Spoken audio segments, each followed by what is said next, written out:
Welcome to a presentation on the cash flow from assets. Here I'm going to introduce you to the idea, the concept, and the initial equations to calculate it.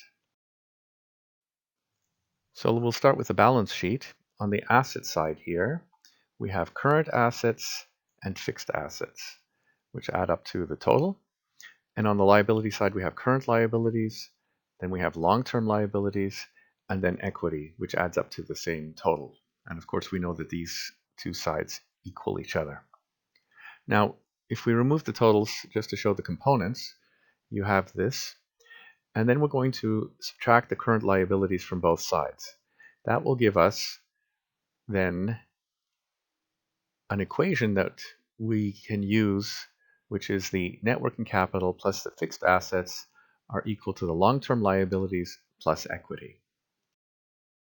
In corporate finance, one of the important issues is cash flow. And we're interested in looking at what the assets can produce in terms of cash flow. So we have the net working capital, and the fixed assets are producing the cash flow. And that's a cash flow from assets. That's what CFFA stands for.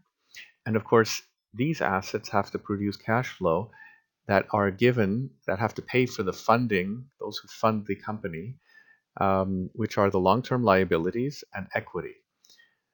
So then from this, we have two sources for the qualities. In other words, to calculate CFFA. The first side has to do with the asset side, which is the sources of CFFA.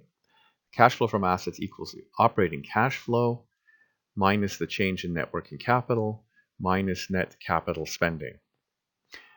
And the other way of looking at it is to say you can calculate CFFA from where it's going to, and that's the uses. So the cash flow from assets is equal to the cash flow to creditors and the cash flow to stockholders. So long-term liabilities, of course, are creditors. Those are providing you with debt, funding you with debt, and equity are the stockholders.